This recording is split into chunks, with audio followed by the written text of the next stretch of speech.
ابھی تک نے علم کے پہلے کتنی رکھتے ہیں اور بعد میں کتنی رکھتے ہیں. فجر کی سنتیں کب پڑھنی چاہیے؟ سنو فجر کی سنتوں کے بارے میں. میرے رسول کریم سید عالم صلی اللہ تعالی علیہ وسلم سے ایک صحابی نے پوچھا تھا، حضور میری فجر کی سنتیں رہ گئیں یا رہ جاتی ہیں تو حکم کیا ہے؟ کیا انداز ہے حضور کا. بخاری مسلم کے لفظ سنو.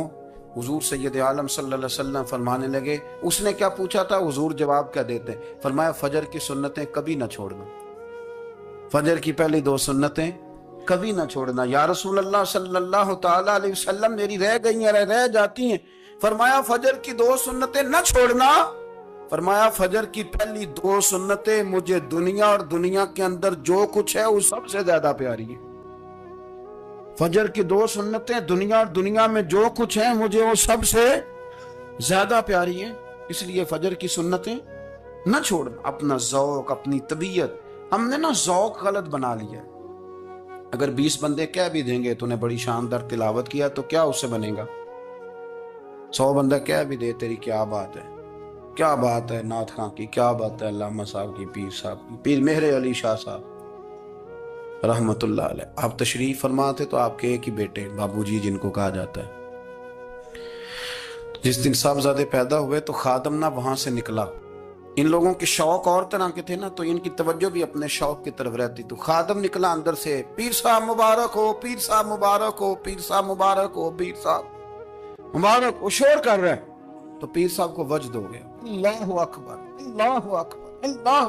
کیا ہوا؟ کس بات کی مبارک دے رہے ہو؟ اس کی حضور اللہ نے بیٹا دی ہے. تو آپ فرمانے لگے اچھا حضور آپ کیا ہوا، آپ تو پریشان ہو گئے. فرمانے لگے جب تو نے 3 دفعہ کہا نا مہر علی کو مبارک ہو تو میں سمجھا تھا شاید تجھے کسی نے بتا دیا ہے کہ مہر علی سے اللہ راضی ہوگی. میں سمجھا تھا کہ شاید تو یہ خبر لے کے آیا ہے کہ کسی نے بتایا ہے کہ مجھے آج خبر ملی ہے کہ مہر علی سے رب اچھا پتر ہوا ہے. الحمدللہ، اللہ کا شکر ہے. پر میرے لیے مبارک کا دن وہ ہوگا جب میرا رب کہے گا کہ میں مہر علی سے راضی ہوں. میرے محبوب کہیں گے کہ میں مہر علی سے. آپ بات کو سمجھیں.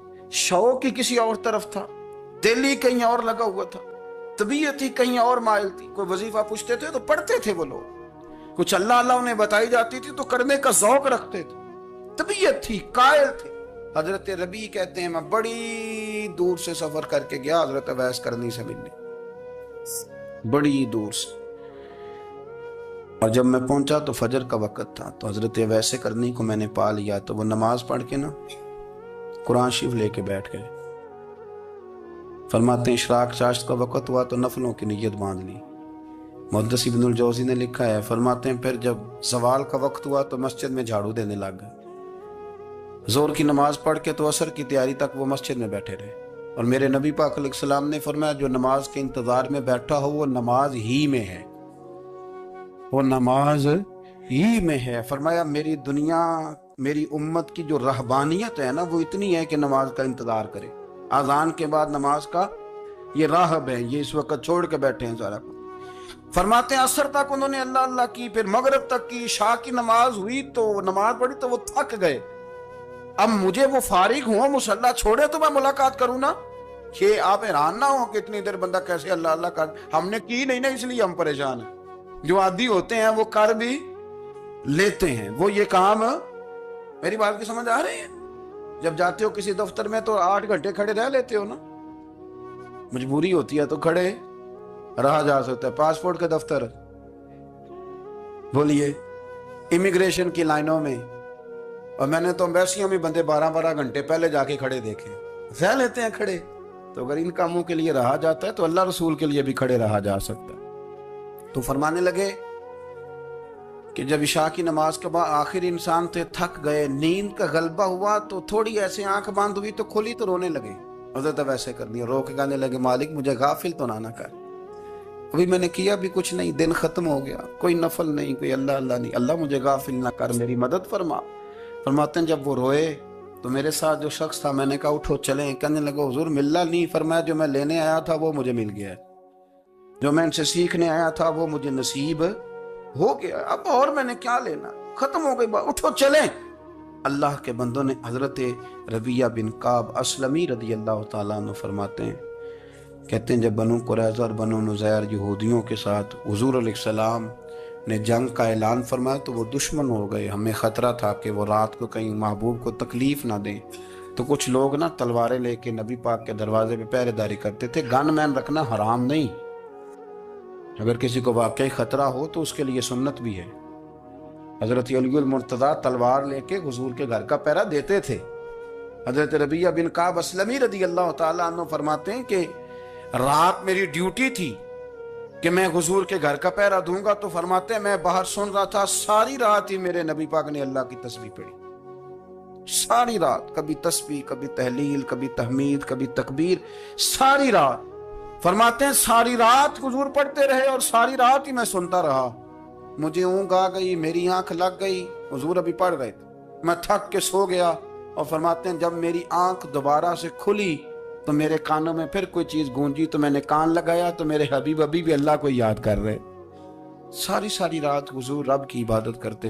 اسی لیے تو کہا یا ایھا المزمل قم اللیل الا قلیلا، حبیب ساری رات تو نہ جاگا کر، تھوڑا آرام بھی کر لیا کر. میرے بھائی اپنا مصلی، اپنی عبادات، اپنے وظائف، اللہ اللہ جو آپ نے کسی سے سیکھی ہے اس کو کبھی کمزور نہ ہونے دیں. شجرہ شریف جو کسی بزرگ سے آپ لے لیتے ہیں تو کیا رسم ہے کوئی؟ اس پہ کچھ لکھا ہوتا ہے، وہ پڑھنے کے لیے دیا جاتا ہے. اس پہ لکھا ہوتا ہے کہ یہ اللہ اللہ آپ نے کرنی ہے. انسان پر اگر کوئی شخص نیکی کر دیتا ہے، احسان کر دیتا ہے، تو انسان اس کے سامنے پھر گردن نہیں اٹھا سکتا. یار یہ میرے مشکل وقت کا دوست ہے، اس نے میرے ساتھ نیکی کی ہے، کبھی بھی گردن نہیں اٹھائے گا، جھکا کے رکھے گا. تو اگر عام کوئی نیکی کر دے تو اس کے سامنے انسان کبھی گردن نہیں اٹھاتا. تو جو رب ساری نعمتیں عطا فرمائے، جو کہے کہ تیری تخلیق میں نے کی، تجھ سے پہلوں کو بھی پیدا میں نے کیا، تیرے لیے زمین کا بچھونا بھی میں نے بچھایا، آسمان کی چھت بھی میں نے لگائی، تیرے لیے زمین سے ساری اناج کو، پھل کو، کھیتیوں کو نکالا بھی تیرے لیے. اب تو اس طرح کر کہ تو میری عبادت کر، تو میری بارگاہ میں جھک جا. بہت سارے نشے لوگوں کو لگے ہوئے ہوتے ہیں. ہر آدمی کوئی نہ کوئی نشہ کرتا ہے. کوئی دولت کا کرتا ہے، کوئی شہرت کا کرتا ہے، کوئی اپنی تعریف کا نشہ کرتا ہے. دو چار لوگوں سے تعریف سن کے مطمئن ہو جاتا ہے. ناراض تو نہیں ہوگی اس جملے سے؟ آپ کرتے ہیں لوگ دولت کا نشہ بھی. یہ جب نقصان ہوتا ہے تو بندے بیمار نہیں ہو جاتے؟ پیسے ڈوب جاتے ہیں تو لوگ بیمار نہیں ہو جاتے؟ تو اس کا مطلب یہ ہوتا ہے کہ نشہ ٹوٹ گیا ہے. بہک ہوئے ہیں نا تھوڑے سے تو کانپتے ہیں، تڑپتے ہیں، پریشان. نشہ ہی اسی طرح ہی کرتا ہے نا، نہیں ملتا تو پریشان ہوتا ہے. یہ سارے نشے ہیں، مختلف قسم کا نشہ. اب مانتے نہیں اس بات کو، تسلیم نہیں کرتے، کیونکہ تسلیم کرنا بڑا مشکل کام ہے. اس کے لیے تو بڑی ساری چیزیں جو ہیں وہ دبوچ کے اور بڑی سارے رستے پھلانگ کے آنا پڑتا ہے. تو بڑا مشکل ہے ماننا، ورنہ کرتے ہیں ہم. ہمارا مزاج ہے. یہ گھومنے پھرنے کا، دنیا دیکھنے کا بھی ایک نشہ ہے. یہ بہت ساری باتیں کرنے کا بھی ایک نشہ ہے. گپ شپ کا بھی ایک نشہ ہے. دو چار لوگوں کی جب تک پگڑیاں نہ کھول لیں، بعض لوگوں کو نیند نہیں آتی. یہ غیبت کا، چغلی کا، بددیانتی کا، یہ بھی ایک نشہ ہے. اس پر ملا رومی رحمت اللہ نے بڑا کلام لکھا ہے. وہ کہتے ہیں مانگ کے کھانے کا بھی نشہ ہے، مانگ کے کھانے کا بھی نشہ ہے. وہ کہتے ہیں کہ ایک بھیک مانگنے والی خاتون تھی، تو بادشاہ کے پاس بھیک مانگنے آئی، تو بادشاہ کو پسند آ گئی، اس نے شادی کر لی. اب اس کو عادت تھی بھیک مانگ کے کھانے کی، تو وہ کنیزوں سے کہا کرتی تھی کہ فٹافٹ نہ روٹی لے کے آیا کرو، میں 2-3 دفعہ مانگوں تو پھر لایا کرو. کیونکہ ایک نشہ ہے نا، تو میں مانگوں 2-4 دفعہ تو پھر. تو انسان بہت سارے نشے کرتا ہے، یہ مانتا نہیں. یہ موبائل، یہ فیس بک، یہ سارے نشے ہی ہیں. اپنی فوٹو لگا لینا، سارا دن اسی کو دیکھتے رہنا. اور بڑے بڑے سیانے بندے جو وزادار ہیں، بڑے وزادار لوگ ہیں، لیکن وہ بھی سنجیدگی کے قائل نہیں، اس طرح کے نشوں کا شکار ہیں. یہ سارے نشے ہیں جو ہم نے پال لیے. ہمارے صوفیاء، ہمارے بزرگ فرماتے ہیں کہ تم اس طرح کرو، اگر سارے نشوں سے بچنا چاہتے ہو تو سجدے کا نشہ شروع کرو. سجدے کا نشہ شروع کرو. یہ نا اقبال کہتے ہیں، عطار ہو، رومی ہو، رازی، آپ بات کو سمجھیں، عطار ہو، رومی ہو راضی ہو غزالی ہو کچھ ہاتھ نہیں آتا بے آہ سحر گاہی. کہتے بہت بڑا صوفی ہو جیسے فرید الدین عطار تھے، بہت بڑا تصوف کا امام ہو جیسے امام غزالی تھے، بہت بڑا تفسیر کا استاد ہو جیسے امام رازی ہو، عطار ہو رومی ہو رازی ہو غزالی ہو، پر کچھ ہاتھ نہیں آتا بے آہ سحر گاہی. اگر سویرے اٹھ کے روتا نہیں نا اللہ کی بارگاہ، اگر تہجد نہیں نہ پڑھتا تو کچھ ہاتھ نہیں آتا بے آہ سحر گاہی. پھر اس کو کوئی چیز نصیب. میری بات کی سمجھ آ رہی ہے آپ حضرات؟ جب تک آپ سویرے نہیں اٹھتے، آپ اللہ اللہ نہیں کرتے، آپ کو نوافل کا چسکا نہیں، عبادت کا مزہ نہیں، فرمایا میری عبادت کرو، یہ شوق پیدا کرو، میں نے تمہیں پیدا کیا ہے. ہم لوگوں کے نشے مختلف نشے، بڑا عجیب رنگ ہے. محفل کی صدارت کرنے والے بڑے پیر صاحب، بڑے القابات، بیچ میں سے بندہ تلاش کرنے سے بھی نہیں مل رہا، اتنے بڑے لقب ہیں اس کے. لیکن وہ سج سنور کے 2.5 گھنٹے بیٹھا رہا محفل میں، اور نماز کا وقت آیا تو اس نے مختصر سی پڑھی اور نکل گیا. ہلکے سے سجدے کیے. اتنا بڑا عشق رسول نعت خواں، ہو کیا بات ہے. اور عشق رسول کا بہت بڑا پیغامبر، بہت بڑا مبلغ، اور بیچارہ سمجھ ہی نہیں سکا کہ اللہ کے رسول نے فرمایا تو نماز پڑھ میری آنکھیں ٹھنڈی ہو جائیں گی. تو یہ نشے کے عادی تو ہیں پر حقیقت کے قائل نہیں. یہ بس ٹھیک ہے خوابوں کی دنیا میں لوگ زندہ ہیں، پر جن کو یہ جو نشہ تھا نا عبادت کا، یہ میرے رسول پاک کی چاہت ہے، یہ میرے نبی کریم علیہ السلام کی. آپ دیکھیں نا حضور مہینوں جا کے غار حرا میں بیٹھتے. کیا وہاں تبلیغ کرتے تھے؟ کوئی کتاب لکھتے تھے؟ رسول کریم علیہ السلام مہینہ رہتے غار حرا میں. کوئی نہ مجھے دیکھے، کوئی نہ مجھے ملے. حضور یہاں کیا ہے؟ فرمایا میں اپنے رب کی عبادت کروں گا. نبی کریم علیہ السلام نے سجدوں کے ساتھ پتھروں اور پہاڑوں کو آباد کر دیا، سجدوں کے ساتھ. آپ کا سجدہ آپ کو بہت ساری چیزوں سے چھڑا لیتا ہے، یہ بہت ساری جگہوں سے جھکنے سے بچا لیتا ہے. صوفیاء اولیاء یہ کیا کرتے تھے؟ یہ سجدے کا ذوق ہی تو پیدا کرتے تھے. سجدے کا ذوق. شاہ عبدالعزیز دباغ رحمت اللہ تعالی علیہ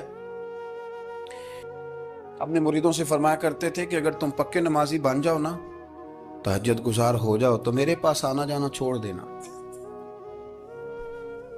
عرض کی حضور کیوں؟ فرمایا میں تمہارے اور رب رسول کے رستے میں رکاوٹ نہیں بننا چاہتا، اور میرا مقصود ہے تمہیں وہاں تک پہنچانا. جب پہنچ گئے تو پھر میری ضرورت ختم ہو گئی. ہاں کبھی وسوس آئے، شک پیدا ہو، تکلیف ہو تو آنا. بیت المقدس پر قبضہ تھا عیسائیوں کا، تو صلاح الدین بڑے پریشان تھے. بابا جی کہنے لگے پتر کیا ہوا؟ کہنے لگے حضور پتہ چلا ہے دشمن کے 2 بحری بیڑے اسلحہ لے کے آ رہے ہیں. مسلمان پہلے ہی کمزور ہیں، اور اب اگر 2 بحری بیڑے اور آ گئے تو حضور مسئلہ بن جائے گا. تو میں پریشان ہوں کہ کس طرح یہ کم مسئلے والی ہماری فوج ہے کیسے مقابلہ کرے گی. تو بابا جی کہنے لگے پتر اس طرح کرنا، آج رات تو بھی دعا کرنا اور میں بھی کروں گا. تو بھی دعا کرنا، آپ ناراض نہ ہونا. ہم تو پیروں والے ہیں، ہم تو پیروں کے نوکر غلام ہیں، ہمارا تو گزارا ہی نہیں، ہمیں تو ملتا ہے سارا کچھ وہاں سے. پر میرا سوال یہ ہے کہ تعویذ لینے جاتے ہو نفل کیوں نہیں پڑھتے؟ رات اللہ اللہ کیوں نہیں کرتے؟ یہ بھی تو ہمارے بزرگوں کا ہی طریقہ ہے، انہوں نے تو ہمیں سکھایا ہے. صلاح الدین ایوبی سے بزرگوں نے کہا کہ رات آج نا اللہ اللہ کرنا، تو میں تیرے لیے دعا کروں گا، تو بھی دعا کرنا. تو بندہ جب دکھی ہوتا ہے تو سجدہ کرتا ہے، تو پھر ہی تو مصلی بھیگ جاتا ہے، پھر ہی تو مزہ آتا ہے. سکھی بندہ تو کعبے جا کے نہیں روتا. دکھی تھے، تکلیف تھی، تو سر رکھا سجدے میں تو تڑپ گئے. اور وہ بابا جی کہتے ہیں میں مسجد آیا تو صلاح الدین چیخے مار کے رو رہا تھا اور کہہ رہا تھا مالک میں کوئی اپنی شان کے لیے تو نہیں نہ لڑ رہا، اللہ کو میں کوئی قبضوں کے لیے تو نہیں لڑ رہا، مالک تیرے لیے لڑ رہا ہوں، مجھے بے آبرو نہ کرنا، میری مدد فرمانا. کہتے ہیں میں آیا تھا کہ مسجد میں دعا کروں گا، پر صلاح الدین ایوبی کو روتے دیکھا تو میں لوٹ گیا. تو سویرے صلاح الدین ملے تو بڑے خوش تھے. میں نے کہا پتر کیا ہوا؟ کہنے لگے حضور وہ بحری بیڑے 2 آ رہے تھے نا اسلحہ لے کے، دونوں ڈوب گئے پانی میں. پانی میں ڈوب گئے تو بابا جی کہنے لگے صلاح الدین وہ پانی میں نہیں ڈوبے، وہ تیرے آنسوؤں میں ڈوب گئے، وہ غرق ہو گئے، وہ جو تو نے مسلح بات کیا تو وہ تیرے آنسوؤں میں ڈوب گئے، وہ غرق ہو گئے، وہ تباہ اتنے قیمتی تھے تیرے آنسو کے بہا لے گئے دشمن کے بحری بیڑوں کو۔ میرے بھائی ٹھیک ہو گیا جی، میرے عزیز سمجھ لیں اس بات کو ہمیشہ کے لیے، اور اس پر غور کر لیں اچھے طریقے سے کہ میرے رسول کریم سید عالم صلی اللہ علیہ وسلم نے نا ہماری توجہ دلائی، حضور نے ہمیں بتلایا، ہمارا ذوق بڑھایا عبادت کی طرف۔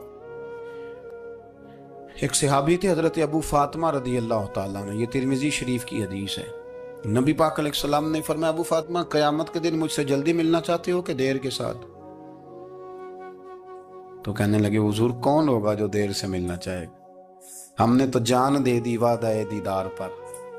اعلیٰ حضرت فرماتے ہیں جان دے دی وعدہ اور نقد اپنا دام ہو ہی جائے گا۔ مجھے لگتا ہے کہ یہ سودا نقد و نقد ہو جانا ہے، چونکہ ہم نے جان دے دی وعدہ دیدار پر۔ آپ نے وعدہ کیا تھا کہ مریں گے تو پھر زیارت ہوگی، تو مر گئے ہم زیارت کی خاطر۔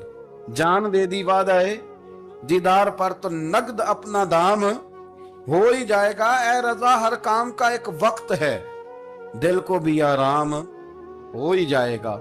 تو حضرت ابو فاطمہ رضی اللہ تعالیٰ عنہ سے نبی پاک صلی اللہ علیہ وسلم نے فرمایا جلدی ملنا چاہتے ہو کہ دیر سے؟ اس کی حضور فٹافٹ ملنا ہے، میں نے قیامت کے دن آپ سے جلدی ملنا ہے۔ تو نبی پاک علیہ السلام نے فرمایا پھر اس طرح کرنا، دنیا میں رہ کے سجدے زیادہ کرنا، پھر سجدے زیادہ کرنا، قیامت میں ملاقات جلدی ہو جائے، قرب ملے گا تمہیں۔ اپنے بچوں کے اندر دیکھیں نا، ہم شوق پیدا کرتے ہیں، ہمیں صحیح لفظ نہیں بولنے آتے پر ہم بچوں میں شوق پیدا کرتے ہیں کہ پتر ڈاکٹر بن جائے گا تو بڑا نفع کرے گا، تو لوگوں کی خدمت کرے گا، ملک و ملت کی خدمت کرے گا، تیرے ابا کا نام روشن ہوگا، تیرے دادا کی تعریفیں ہوں گی۔ ہم یہ ذوق پیدا کرتے ہیں، ہم اپنے نوجوانوں کے اندر یہ فکر پیدا کرتے ہیں، انہیں ہم سمجھاتے ہیں کہ میاں جب تم پڑھو گے، محنت کرو گے تو فلاں آدمی کی طرح تمہارا نام ہوگا۔